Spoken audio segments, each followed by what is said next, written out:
시편 54편은 좀 더 특별한 이야기가 들어있습니다. 자, 이 이야기를 잘 이해하기 위해서는 우리 사무엘상을 이해해야 될 터인데요.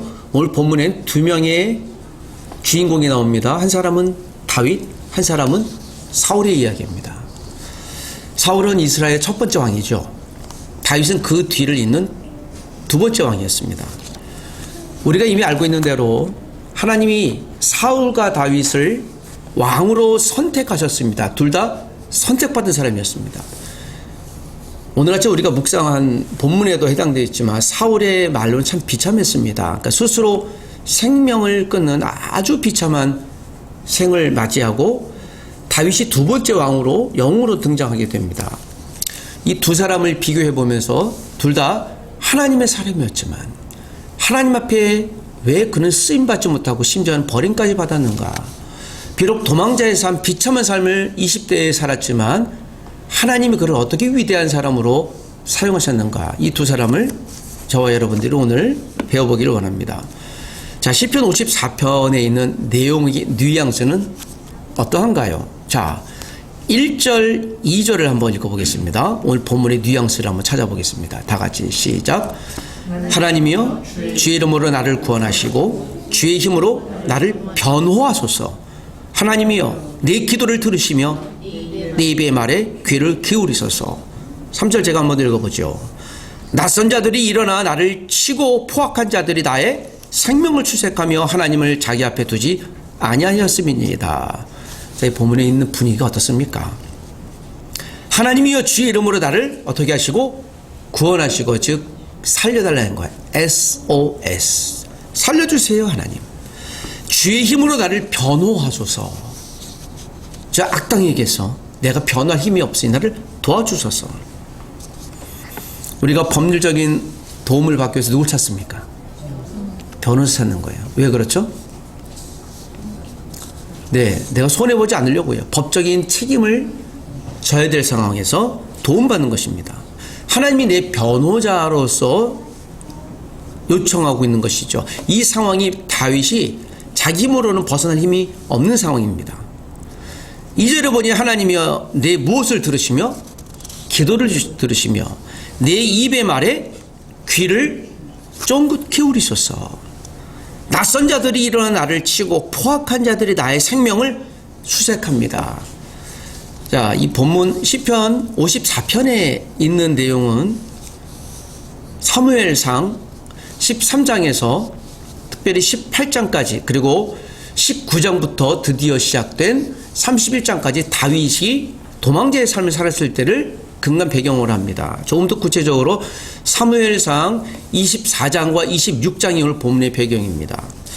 여러분 나중에 성경을 찾아보시면 알겠지만 사울이 다윗을 초창기에는 관심 두고 좀 사랑을 했지만 다윗을 사울의 적대자가 된 결정적인 이유는 사울은 천천히요 다윗은 만만히로다 라고 하는 백성들의 칭송소리를 듣고 그에게 불안감이 올라왔어요. 다윗이 싸움에서 이겼거든요. 그때가 아마 10대 후반 20대 초반이었을 것입니다. 아마 15세 이후에 사무엘상 17장에 골리앗을 물리치는 용맹스러운 군장이 되고 천부장이 되어서 이스라엘의 지도자가 되었는데 싸움에서 이기고 들어오는데 백성들이 사울은 1000명을 상대해서 이겼지만 다윗은 10,000명을 상대해서 이겼습니다라고 칭찬 소리를 듣자 역시 내가 사람을 잘 봤다라고 사울이 스스로 만족해야 되는데요. 질투가 올라왔어요.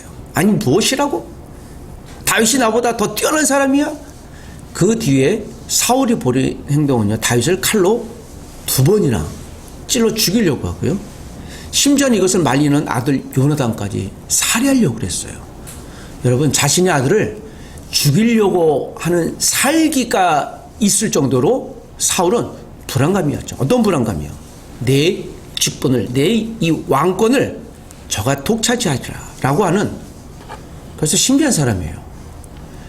그런 상황 가운데 다윗이 이제 도망자의 삶을 살게 됩니다. 약 10년간의 도망자의 삶을 사무엘상 18장 그리고 19장부터 마지막 장까지 살게 됩니다.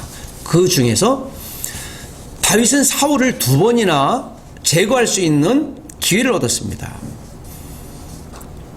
그 두 번의 기회 가운데 한 번은 다윗이 사울이 동굴 속에서 조용히 용변을 보는 가운데 죽일 수 있는 기회가 있었는데, 즉 뒤에서 있어서 칼을 들고 있었는데요. 사울 죽이지 않고 옷자락만 살짝 베옵니다. 그리고 사울에게 이야기하죠. 내가 당신을 죽일 수 있었지만 하나님이 세우신 사람이므로 죽이지 않았습니다. 왜 나를 이렇게 못 살게 굽니까? 그때 사울이 회개합니다. 미안해, I'm sorry. 너는 역시 하나님이 택한 사람이야. 내가 이제 멈추겠다. 그리고 곧바로 사울이 다시 제정신을 찾아 다윗을 죽이려고 해요. 그리고 다윗을 또 죽이려고 합니다. 그리고 그 밤중에 다윗이 아브넬과 더불어서 군장과 둘이서 사울 옆에 몰래 들어갑니다. 그리고 그의 창과 물병을 갖고 오고 다시 이야기를 해요. 야, 사울왕이여, 내가 당신을 죽일 수도 있어 불구하고 죽이지 않았습니다. 당신은 하나님이 택한 사람이기 때문입니다. 사울이 또 회개해요. 그래, 미안, I'm sorry. 내가 다시는 너를 쫓지 않으리라 하고 돌아갔다가 또 정신 차리고 다시 다윗을 잘 죽이려고 해요. 이게 사울의 스토리입니다. 이것이 사무엘상 19장부터 31장까지 계속 이어져요. 그래서 오늘 본문의 배경은 정확히 26장에 한정되어 있지만 전체는요 19장부터 31장까지 사울이 다윗을 쫓는 삶. 다윗에게는 어떤 삶입니까? 쫓기는 삶, 도망자의 삶, 그런 삶입니다. 그때 오늘 본문에 다윗이 하나님께 호소하며 지었던 기도 내용이에요.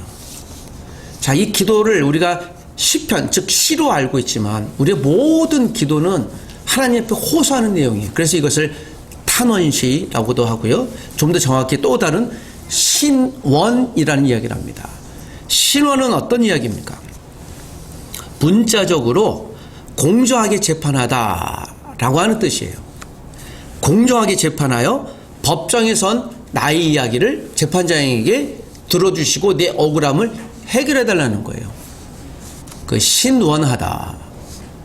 하나님, 내가 이걸 당신께 실언합니다 라고 하는 것은 내가 억울한 일을 당했으니 이것을 풀어주십시오 라고 하는 호소입니다. 그래서 우리가 성도들이 하는 기도가 여러 가지 기도가 있습니다. 여러분, 내가 하나님 앞에 아주 긴급하게 응답받고 문제를 해결받기 원할 때 하는 기도가 어떤 기도입니까? 여러분이 하는 기도. 예, 작정 기도 하지 않아요. 며칠 동안 합니까? 3일, 7일, 21일, 3, 7일, 20일. 예, 보통 하잖아요. 21일도 없으면 하나님 한번 연장할 테니 하나님 내가 봐줄 테니 21일 이내에 다시 한번 응답해 주십시오라고 하나님께 기도하죠. 그것도 안 되면 하나님 이제 내가 철야 기도합니다 하고 이제 철야 기도로, 철야 기도도 안 되면 이제 거의 마지막 수단에 하나님 내가 이제 금식합니다. 내가 이 응답을 주시든지 나를 죽이든지 마음대로 하십시오 라고 한 이틀 정도 금식하다가 이거 아닌가 봐 하고 이제 바로 내 행동 수정을 하죠. 우리의 기도 방법이 여러 가지가 있습니다. 합심 기도도 하고, 저 같은 경우에는 쪼르르 이제 산으로 올라가서 산기도로 가기도 하고, 어떤 경우에는 그렇죠. 하나님, 내가 오늘 응답 주시지 않으면 산에서 내려가지 않겠습니다. 영락기도원 뒤에 산이 있거든요. 가끔씩 뱀도 나와요. 예, 재밌습니다. 거기에 기도하는 분들 위해서 가끔씩 멧돼지가 나오니 싸우지 마시고 빨리 취하십시오. 이게 편말이 있어요. 그래서 뭐 또 멧돼지도 나온단 말이야? 하면서 이렇게 살펴보고, 저는 산기도를 주로 가기도 합니다. 주로 이제 합심기도도 하고, 이곳 예배당에 나와서 바닥기도회라는 이름을 갖고요. 제가 의자에 앉지 않고 이 앞에 나와서 바닥에서 기도하는 거예요. 쫙 응답해 주옵소서. 응답받고 싶은 거예요. 이 문제가 해결되지 않으면 내가 앞으로 한 걸음도 나갈 수 없는 거예요. 이게 우리에게는 삶입니다. 그 중에 특별히 이 탄원기도라고 있어요. 탄원, 신원기도와 같은 의미입니다. 해주셔야 됩니다. 이거 내가 안 하면 어렵습니다. 그런데 탄원기도 하는 사람의 입장에서 억울한 거예요. 해주세요. 그런 내용입니다. 특별히 본문에 제가 서두에 배경을 말씀드렸듯이 다윗은 지금 살고 죽는 문제가 있어요.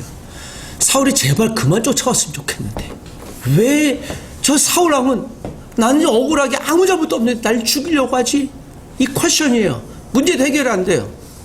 거기에 대한 답입니다. 여러분, 다윗이 이 억울한 도망자의 삶을 몇 년 동안 했습니까?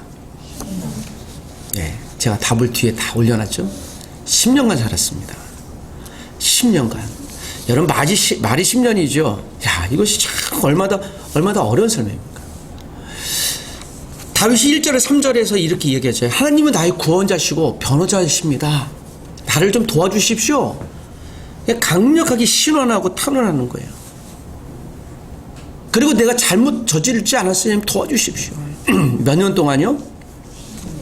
10년간이요. 여러분, 병원에 입원하는 사람들, 위중한 사람들, 기도 제목이 무엇입니까? 퇴원하는 거예요.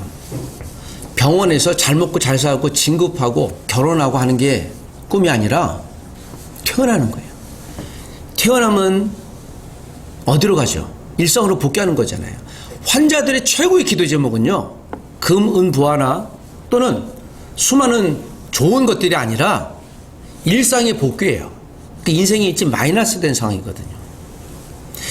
우리가 기도한다라는 것은 하나님 앞에 내가 일상으로 복귀를 의미하는 거예요. 특별히 탄원 기도, 이것은요, 내가 뭔가 심각한 지금 다운된 상태예요. 무너진 상태예요. 다시 원상복귀가 기도의 최고의 제목이에요.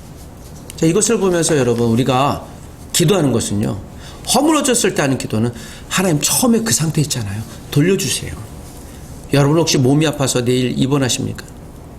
아니죠.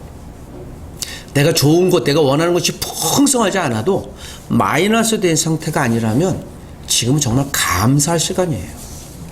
그래서 여러분, 우리가 먼저 이 순간에 예비할 수 있는 이 자체만으로 감사할 수 있어야 될 줄 믿습니다. 비행기를 못 타시는 분이 있어요. 공포증이 있으시고, 이 비행기 포비아가 있거든요. 비행기만 타면 불안해요. 그래서 그분과 함께 몽골 단기성에 간 적이 있는데요. 이분은 비행기 뜨자마자 눈을 감고 있어요. 그 3시간 50분 동안 눈을 안 뜨고 계속 밑에만 보고 있어요. 창을 보라고 하니까요, 못 봐요.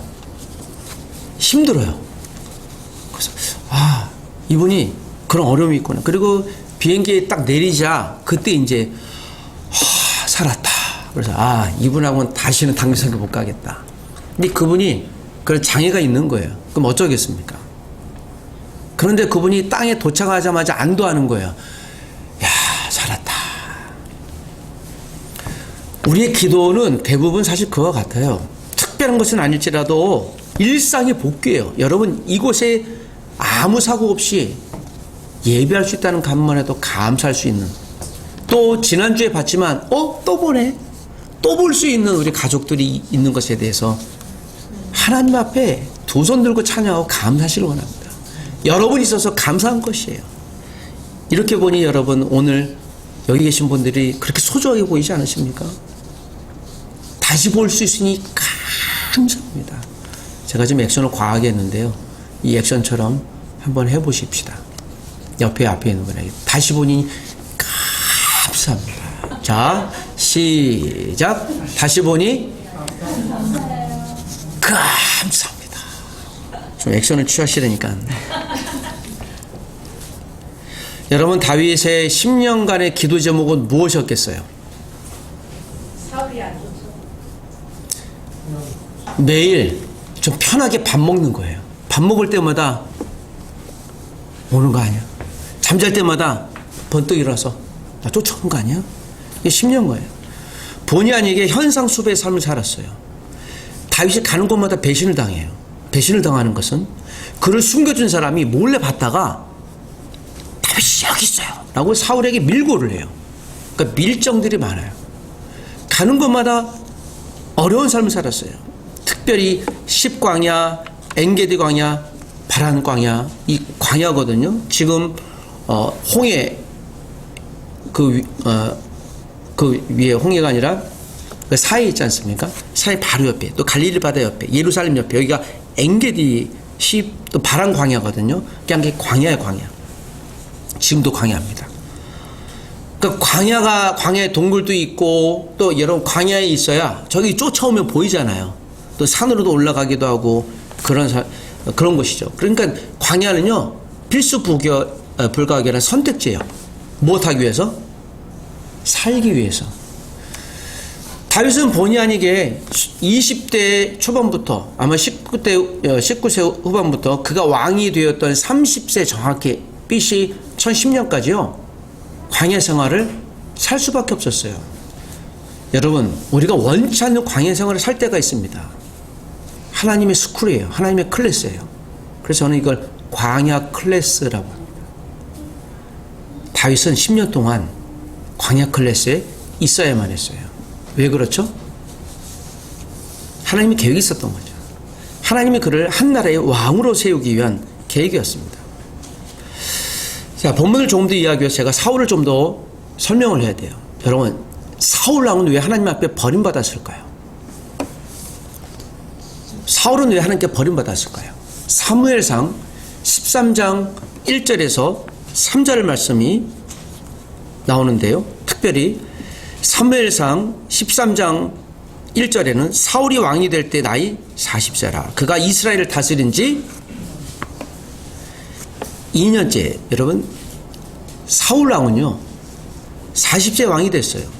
그가 잘할 줄 알았어요. 그런데 여러분 사무엘상 13장 1절에서 3절 1절 이후에 13장은 어떤 내용이 나옵니까? 사울이 전쟁하는 과정이 나와요. 이 전쟁하는 과정에서 블레셋과 싸우는데요. 저 앞에 블레셋 또 이방 족속들이 전쟁을 하려고 진을 치고 있어요. 이스라엘도 이쪽에 있고요. 그런데 이 전쟁은요. 블레셋이 섬기는 바알신, 이스라엘이 섬기는 하나님의 신, 이 두 신전쟁이었어요. 그들은 그들 나름대로 종교의식을 합니다. 이스라엘은 이스라엘 나름대로 함께 예배를 했어요. 제사를 지냈어요. 그리고 전쟁을 해야 어느 신이 이기나 백성들이 힘을 얻어서 싸우는 거예요. 근데 사무엘, 즉 제사장의 역할을 맡았던 사무엘이 와서 빨리 예배를 해야 되는데요. 예배를 안 해주네요. 사울이 마음이 급해요. 언제 오나? 언제 오나? 그러다 그가 예배를 해버리네요. 제사를 해버리네요. 이 사건 이후로 사무엘이 사울에게 당신이 왕에 버림받았습니다 라고 얘기를 해요. 그래서 사울은 얘기를 해요. 아니 내가 정한 기간에 당신이 오지 않았기 때문에 내가 먼저 예배를 했습니다. 누가 정한 기간에? 사울이 일단 정한 기간이 있었어요. 근데 그가 보기에는 사무엘이 늦게 온 것 같아요. 그리고 먼저 예배를 해버렸네요. 이때 사무엘이 하는 말씀이 그래요. 당신이 여호와의 말씀을 버렸으므로 여호와 하나님이 당신을 버렸다라는 말씀이 나옵니다. 사무엘상 13장 13, 14절 그리고 이 사건을 해석하면서 사무엘상 15장 23절에 왕이 여호와의 말씀을 버렸으므로 여호와께서 사울왕 당신을 버렸다는 말을 정확히 지적합니다. 사무엘상 15장 23절이에요. 이 사건 이후로 사울은 하나님 앞에 나아가 무엇을 해야 됐었죠? 회개했어야 됨에도 불구하고 그가 회개하지 않아요. 그래서 사울을 대표하는 행동 가운데 하나가 그는 회개의 자리에 나갔다는 말이 보이지 않는 왕이에요. 한마디도 안 나와요. 후회했다라는 뉘앙스는 나와요. 여러분 후회와 회개는 전혀 다릅니다. 이거 내가 왜 했지? 하지 말았어야 되는데 이걸 무엇입니까? 이거 후회예요. 하지 말아야 되는데 하나님 내가 잘못했습니다. 내가 다시는 하지 않겠습니다. 내가 이렇게 하겠습니다. 이건 무엇이에요? 그 회개예요. 후회와 회개는 차원이 전혀 달라요. 후회는요 자기 자존감이 낮아져요. 자기가 부정감정만 계속 남아요. 내가 왜 했지? 여러분 후회만 하는 사람이 나중에는 이게 스트레스 받아서 통제가 안 되는 거예요. 여러분 후회하는 삶을 살지 않기를 원합니다. 라는 말 종종 듣죠. 그러나 여러분 회개하는 삶 사시를 원합니다. 라는 얘기를 하죠. 회개는요 행동 수정이 있어요. 그러니까 건강하게 돼요. 그래서 얘기하는 거예요. 회개하십시오라고 얘기하는 거예요. 후회하십시오 하지 말고요. 후회는 말돼 회개를 하십시오. 이것이 우리가 영적인 건강을 살 수 있는 거예요. 안타깝게도 사무엘이요 회개하지 않았어요. 아주 신비한 왕이에요. 여러분 근동의 챔피언 블레셋 군대를 싸워서 이겨야 됨에도 불구하고 그 싸움을 자기가 사는 것으로 오해했어요. 이 싸움은 내 거야 하고 블레셋과의 싸움을 나갔던 것이죠. 이 사울이 버림받았던 전조 증상이 있었어요. 이 싸움을 할 때, 영적인 전투를 할 때 사울은요, 내 싸움이라고 생각하는 거예요. 요치면 안 되는데, 내가 꼭 이겨야 하는데. 물론 여러분, 우리가 여러 가지 세상에서 싸움 전투를 할 때 그 전투의 양상은 다 다르겠죠. 어떤 분들은 또 진급 전투를 하잖아요. 진급하기 위해서. 제가 아는 이전에 어른 목사님이 본인 교회에 대령 두 분이 있었는데 진급을 위해서 기도 요청을 하는데 하필은 같은 부대예요. 근데 그 부대에 한 명 진급이 돼요. 그래서 개인적으로 와서 진급하게 해주십시오. 기도하고 하는데 이분이 고민이 생겼어요. 누가 진급을 하나. 다 기도는 해줬죠. 문제는 여러분 진급 발표 이후에 왔어요. 다행히도 한 분이 진급이 됐어요. 근데 한 분은 진급이 안 되면 동기가 진급이 되고 내가 안 되면 옷을 벗어야 돼요. 이분이 옷 벗고 군대도 나가고 교회도 나간대요. 어쩔 수 없는 상황이에요. 마음이 상심이 되니까. 야, 참 이거 고민스러운 상황이 아닐 수 없다. 우리가 살아가는 모든 걸 하나하나는 전쟁이에요. 그렇지 않겠습니까? 우크라이나와 러시아가 지금도 전쟁을 하잖아요. 그런데 여러분 거기 국회에서 그 나름대로 국회에서는요. 러시아는 러시아 종교로 하나님을 믿어요. 우크라이나는 또 러시아 종교를 갖고 예수 믿는 사람들이 많아요. 국회에서 기도를 해요. 하나님 우리가 이기게 하십시오. 참 하나님 난감하시겠죠. 누가 이겨야 될까? 우리가 싸우는 일상은 모두는 이렇게 쉽지 않아요. 우리는 우리 키우는 자녀들이 잘 되길 원해요. 대학도 입학도 마찬가지고 우리 자녀들이 좋은 직장에 내가 원하는 직장에 취업하기를 원합니다. 하나님의 사람들을 만나기를 원합니다. 여러분 우리가 살아가는 모든 것들이 이렇게 전쟁이라면 사실 쉬운 선택이 거의 없는 거예요. 사실 사울의 마음도 그래서 우리가 이해가 됩니다. 그런데 여기서 사울은 이 전쟁이 자기 거라고 생각했어요. 내 소유라고 생각했어요. 여기에 그 스트레스 받은 거예요. 여기에서 지면 어떤 일이 벌어질까? 사울의 마음 가운데 백성에게 무시받는 생각을 해요. 사무엘이 왕이 되고서 첫 번째 전쟁을 하는데요. 사무엘상 13장 이후에 사울이 왕이 되고 첫 번째 이후에 그가 블레셋과 싸움을 합니다. 그리고 실제로 이겨요. 사무엘상 9장 이후에. 그랬더니 그가 효능감을 얻어요. 그리고 백성 앞에 자랑을 해요. 그런데 그 효능감 이후에 사울이 하나님께 감사했던 고백이 없어요. 하나님께 감사하셔야 돼요. 이건 자기를 낮추는 거예요. 모든 것이 다 누구 때문에? 하나님 때문에요. 하나님 감사합니다요. 감사는요 겸손의 극치예요. 그래서 감사가 없으면 지가 한 줄 알아요. 지가 뭔가 당선된 줄 알아요. 높아진 줄 알아요. 내가 얻은 줄 알아요. 이게 이제 교만이 스멀스멀 들어오는 거죠. 설마 내가 잘 안 돼도 실패했어요. 그러면 어떻게 돼요? 감사해야 돼요. 하나님 실패를 주신 하나님께 감사합니다. 왜냐하면 그 실패는 거기서 끝나지 않거든요. 성공했던 실패했던 우리가 최선을 다하고 하나님의 뜻을 강구했는데 어떤 결과가 나오든 누구의 뜻이 있는 거예요. 그래서 감사한다는 거예요. 여러분 다윗이 10년 동안 실패자의 삶을 살았잖아요. 도망갔으니까. 그럼 실패했습니까? 그는 어려운 가운데 있었지만 실패가 아니었어요. 그때 하나님의 뜻을 계속 강구했죠. 그래서 기록된 게 오늘 시편 여러분 우리가 읽는 54편이에요. 그는 어려운 가운데 기도했고 그는 성공 가운데 기도했어요. 모든 것이 다 하나님의 뜻인 줄 알았죠. 다윗의 도피 생활이 10년이라고 그랬습니다. 이때가 정확히 연도를 보면 BC 1020년이 됐을 거예요. 그리고 약 1010년까지 오늘 아침에 여러분이 읽었던 사무엘상 마지막 31장이 BC 1010년이에요. 제가 지금 연도를 이야기하는 중요한 이유는요. 사울이 1050년에 40세에 왕이 됐어요. 1010년에 죽었습니다. 그러니까 몇 년간 왕 노릇했어요? 몇 살까지 살았습니까? 80세요. 이때 다윗이 왕이 될 때가 30세예요. 오늘 사무엘상 31장이 그러면 사울과는 몇 살 차이 납니까? 사울이 80세고 다윗이 30세니까 50세잖아요. 다윗이 30세, 즉 10년 동안 광야 생활을 했다니까 20대에 그 하고 싶고 혈기왕성하고 인생의 번성기를 누릴 만한 때에 그는 광야에서 도망자의 삶을 살았어요. 어떻게 보면 그는 실패한 사람이에요. 사람 찾지 않아요. 날마다 속이고 속임받는 게 그 일상이에요. 그러니까 두려움이고 불안이 있고 스트레스 안 받았으면 그가 어쩌면 죽을 만한 상황밖에 없었던 것이에요. 그런데 여러분, 다윗은요, 한 번도 정신적인 질환을 알아본 적이 없어요. 불안은 있었지만 불안에 빠지지 않았어요. 오히려 불안에 빠졌던 사람은 누구예요? 사울이에요. 저 다윗을 못 없애면 내가 왕권을 빼앗기리라. 살해의 의도를 갖고 다윗을 쫓습니다. 여러분, 이 사울의 정황을 보면 마지막 우리가 읽었던 오늘 아침 본문의 사무엘상 29, 30, 31장에 심지어는 사울이 누구를 불러내요? 누구를 불러내요? 사무엘을 불러내요.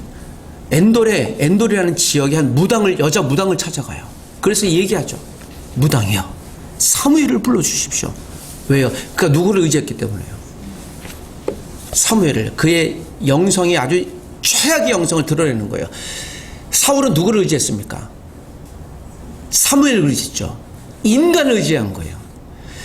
사울이 의지했던 최고의 신뢰는, 멘토는요, 하나님이 아니라 사무엘이었어요. 여러분, 사람을 의지하지 마십시오. 좀 정직하게 하면 여러분, 부모님을 믿지 마십시오. 남편과 아내를 믿지 마십시오. 심지어는 목회자, 회사 사장님을 믿지 마십시오. 그들이 배신한다는 게 아니에요. 우리가 믿어야 될 유일한 대상이 누굽니까? 사무엘하 11장에 다윗이 밧세바 스캔들이 일어났을 때 나단 선지자가 와서 찝었어요. 너 왕이 되더니 네 맘대로 스캔들 일으키고 살인을 교사했잖아 라고 이야기했을 때 다윗은 어떻게 반응해요? 거기에 대해서 인정해요. 그리고 그가 울어요. 하나님 앞에. 맞습니다. 내가 죄인입니다. 이게 다윗과 사울의 다른 점이에요. 실수는 다 할 수 있어요. 실수에 넘어지는 자, 실수를 그가 후회로 남기는 자가 있는 반면에 실수를 통해 회개하고 다시 회복하는 사람이 있는 것입니다. 살해 의도를 갖고 쫓는 사울을 2번이나 살려주는 다윗의 영성. 그는 하나님이 모든 상황에 주권자라는 것을 인정할 수 있었기 때문입니다. 저는 오늘 우리 교회 공동체 한 분 한 분들에게도 이 순간 우리의 크고 작은, 실만 내가 불만이 있고 잘 안 되는 일들까지도 여러분, 하나님이 개입하시고 그 속에서 우리가 하나님의 뜻을 배우고 감사할 수 있는 고백이 우리 가운데 있어야 될 줄 믿습니다. 여러분, 감사하시는 우리가 되시길 주 이름으로 부탁드립니다. 자녀들이 밖에 나가서 사고 치고 오면 감사하세요. 야, 사고 쳤구나. 할렐루야. 잘했다고는 하지 마시되, 하나님, 우리 아이가 살아있는 존재, 가치를 보여주시는 거예요. 우리가 성공하고 실패했을 때도 하나님은 그렇게 인정하실 거예요. 아, 그래, 믿음으로 발버둥 치는구나. 참 잘했다. 넌 다음에 잘할 수 있을 거야. 라고 인정하실 것입니다. 두 번째 메시지입니다. 오늘 본문 가운데 4절에서 7절에 있는 말씀입니다. 마지막 우리 7절 한 절만 더 읽어보겠습니다. 시작. 참으로 주께서는 모든 환난에서 나를 건지시고 내 원수가 보응받는 것을 내 눈이 똑똑히 보게 하셨나이다. 오늘 신원 기도하는 다윗의 정직한 마음을 그대로 마지막 7절에 이야기를 합니다. 주께서는 모든 환난에서 나를 건지시고 나를 죽지 않게 하실 것입니다. 죽지 않게 하는 이유는 뭐예요? 내 원수가 보응받는 것을 내 눈이 똑똑히 보게 하셨나이다. 여러분, 내 돈을 갖고 사기친 사람을 우리가 어떻게 해야 돼요? 멀리 도망갔어요. 우리가 지금 이번 주에도 뉴스에 났는데 인천에서 약 한 2,000명의 특별히 젊은 사람들 사기치고 미국에 갔던 분을 취재를 했는데요. 거의 한 150억인가 가서 왔는데 스포츠카가 7대고요. 잘 살아요. 그러니까 교민들이 이렇게 제보를 했어요. 찾아갔어요. 그런데 그 전세 사기 당하신 분들은요, 거의 그냥 낭인처럼 폐인처럼 살아요. 저 사람들이 그렇게 잘 사는데요. 여러분, 이 중에 우리가 그 곤란을 당하시는 분들 중에 혹시 예수 믿는 사람이 있다면 어떻게 해야 되겠습니까? 누군가 와서 이렇게 얘기할 수도 있어요. 성도님, 예수님이 우리를 위해 십자가에 죽으셨고 이름 없이 7번 용서하셨으니 그를 용서하십시오. 여러분, 그를 용서하시겠습니까? 여러분이 목회자라면 그분에게 어떻게 얘기하겠어요? 나는 어떻게 이것을 이겨야 되죠? 70번씩이나 7번 용서하십시오 했다간 딱이 맞을 거예요. 그걸 어떻게 해결하겠죠? 쉽지 않잖아요. 그게 혹시 내 문제라면 어떻게 반응하시겠습니까? 우린 제일 먼저 용서는커녕 일단 잡아야 되잖아요. 용서는 누가 합니까? 하나님이 하시는 거죠. 저는 개인적으로 하나님이 그분을 용서 안 할 거라고 봅니다. 그러면요, 우리는 어떻게 돼요? 그 상황에서요. 오늘 저는 이 다윗의 기도가 굉장히 유능한 기도, 번복이에요. 기도는 정직한 거예요. 기도는 각색하지 않아요. 기도는 누군가의 권면에 의해서 조종되지 않아요. 그냥 내 그대로의 마음 상태가 그대로 함께 고백되는 거예요. 그래서 기도는 조작할 수가 없어요. 우리가 뷔페집 가면 맛있는 것이 수십 가지가 있지만 결국 몰입해서 먹는 건 내가 좋아하는 음식만 먹어요. 그래서 저는 일단 회를 공략해요. 초밥을 공략합니다. 그것만 먹어요. 내가 본인이 좋아하는 거기 때문에 아무리 좋은 것이 있어도 여러분, 내가 억울한 일을 당하고 또 환난 가운데 있으면요, 다 똑같아요. 인지상정이야. 이거 벗어나고 싶은 거. 이게 최고의 기도예요. 설마 나를 어려움을 주고 하면요, 다윗의 기도는 정직한 거예요. 이 기도는 저와 여러분의 본복이에요. 모델일 거예요. 하나님, 나를 죽이려고 하는 저 사울을 어떻게 해달라고요? 내 원수가 보응받는 것. 누가 보응받아요? 사울이. 어떻게 해요? 누가 보응하는 거예요? 그 고백하는 거예요. 하나님, 저 사울 쟤를 보응해 주세요라고 얘기하는 거예요. 그리고 내 눈은 내가 보는 앞에서 보응을 해 주세요라는 거예요. 원수를 갚아달라고 하는 거예요. 이 기도가 정직한 기도예요.